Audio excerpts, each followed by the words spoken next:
My name is Milo Yiannopoulos and I'm the gay technology editor of Breitbart News. I was due this evening to speak at the UC Berkeley about cultural appropriation, a phenomenon on the progressive social justice left where they sort of like to tell you what kind of costumes it's allowed to wear, whether it's racist to wear a kimono, for instance, if you're not Japanese. It's not a subject you would imagine would prompt the kind of violent riots that you're now seeing on every major broadcast network in the United States, and it's not something I expected to happen tonight. But it turns out that the progressive left, the social justice left, the feminist, Black Lives Matter, Antifa left, the hard left, which has become so utterly antithetical to free speech in the last few years, is taking a turn post-Trump's election where they simply will not allow any speaker on campus, even somebody as silly and harmless and gay as me, to have their voice heard. They won't allow students to listen to differing points of view. They're absolutely petrified by alternative visions of how the world ought to look, and people with arguments and fact and reason that don't conform to the crazy social justice left vision of the universe. So I was evacuated by my security detail and by the police tonight from UC Berkeley. UC Berkeley, of course, being the home of the free speech movement. It's both ironic and sad that this campus appears to be no friend to free speech anymore. I don't want to get into wild conspiracy theorizing or pointing fingers, but it's been noted by a number of people, including Tucker Carlson at Fox News, that the police presence did not seem to be particularly aggressive this evening. And that's something that I witnessed and that my security detail witnessed too. There was a sort of sit back, let it happen approach. I was evacuated really at the first sign of trouble. Trouble did get a lot worse after I did leave, so I think I'd have had to leave anyway. So this event may never have got off the ground. It seems as though the university and police didn't really want it to happen.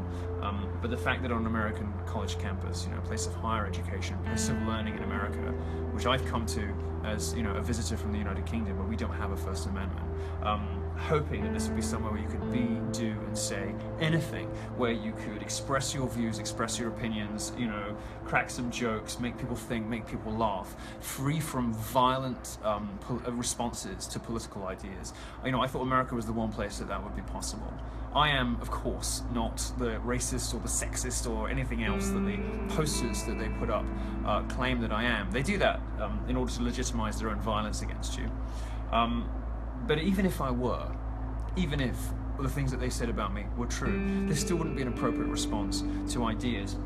You see, the thing is that the progressive left in America, I've noticed over the last year, has been engaged in this project of conflating ideas with action. And the reason they want to do that, the reason they introduce these words like student safety, like if you're a conservative speaker, you represent a threat to student safety. They do it to blur the lines between ideas and action. Why? To legitimize their own violent responses to somebody else's political opinions. They don't like what I have to say about feminism, for instance, or Black Lives Matter, or the campus wage gap conspiracy, campus rape culture conspiracy, or the wage gap, or any of the other things that I like to investigate with facts, reason, and logic. They don't like responses to that, so they claim that I'm a threat to student safety. Now, universities are complicit in this stuff. They haven't just inculcated the environment in which it springs up, but they actively pander to it, and in some cases even fund it. It seems to me that the alumni who write to me and say they're horrified by the state of their own old schools. And we had an instance actually just this week at, where was it now? At Bucknell, where a very prominent donor to Bucknell, an alumnus, is a Trump supporter, and he started being abused and insulted by Bucknell's current students. Well, these are the guys that keep the places ticking over. So, it's not for me to tell American higher education institutions, American universities and colleges, how to proceed, but something very disturbing happened this evening, and it was an expression of political violence in response to a not particularly conservative gay speaker on an American college campus, a visitor from the UK who had come, to express his views, to speak to students, to start a discussion, a dialogue.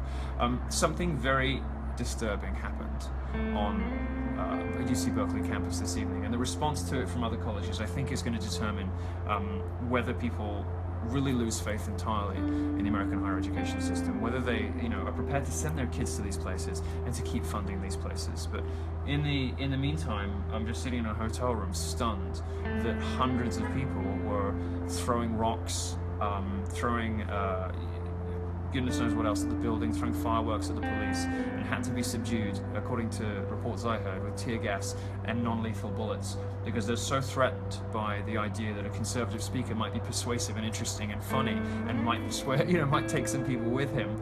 They just have to shut it down at all costs. As America of all places now is a scene of political violence in response to ideas. It's very shocking, but I'm safe, my team is safe, and I'm sure you'll hear a lot more about this in the days to come. Okay. Trace, I want to stop there, and if you'll just stay with us. We have Milo Yiannopoulos on the phone right now. We want to go to him. Milo, you there? Hi, Tucker. How are you? I'm interested in what happened exactly. So tell us. Our understanding is you were set to give a speech at UC Berkeley tonight. You knew there were going to be protests, and then violence erupted, and you had to leave. Is that correct? And fill in the blanks for us. Right. Well, we knew there would be protests from the social media activity. We knew from the police. I have a pretty good sense of when things are going to get a bit rowdy, and we knew that UC Berkeley was going to be a problem, not least because they have a big free speech problem. Obviously, it's a liberal campus, so they hate any libertarians or conservatives who dare to express an opinion on their campuses. They particularly don't like me. And so this evening we got into the building, started preparing for the show, and people started arriving in black clothes and masks. They were clearly carrying concealed shields and weapons and things. And then stuff started being hurled at the building. There were rocks being thrown, various other things being thrown at the building. Eventually, the ground floor was breached, and I was evacuated. Who evacuated you? My security detail. I have an excellent team of Navy SEALs, various other people, and some of the police from the local area. Tell me if I'm misreading this, but this looks like the nightmare scenario. This looks like political violence designed to squelch opinions the perpetrators of that violence disagree with. Am I reading it correctly?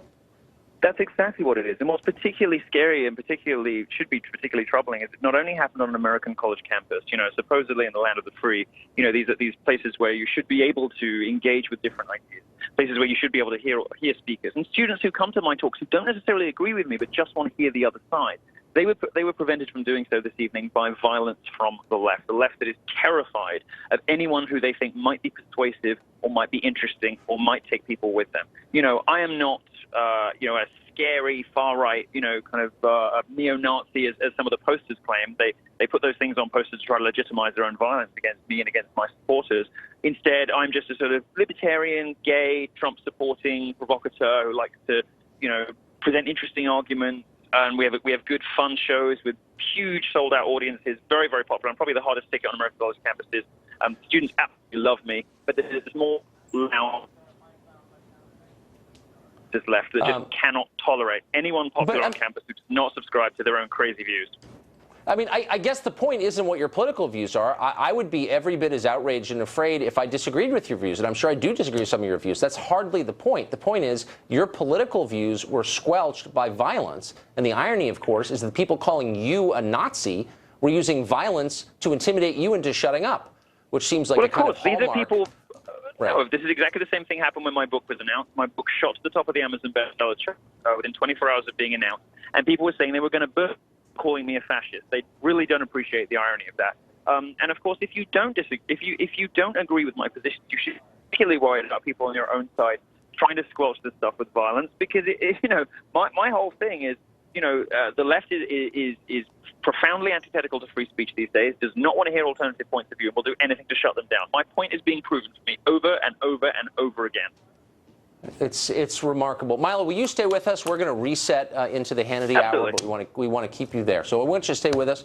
We've got breaking news in progress. We're going to be right back with live coverage of what's going on in Berkeley, California. It is violent, and it is unfolding as we speak. We've got Milo Yiannopoulos, the focus of this violence, on the phone with us. Stay tuned. We'll be back in just seconds.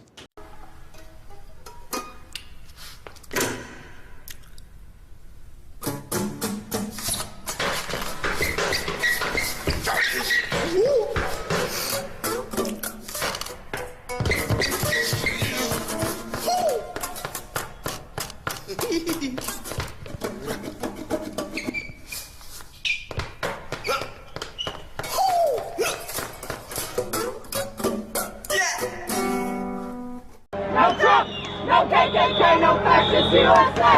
No Trump, no KKK, no fascist USA. No Trump, no KKK, no fascist USA. No Trump, no KKK, no fascist USA.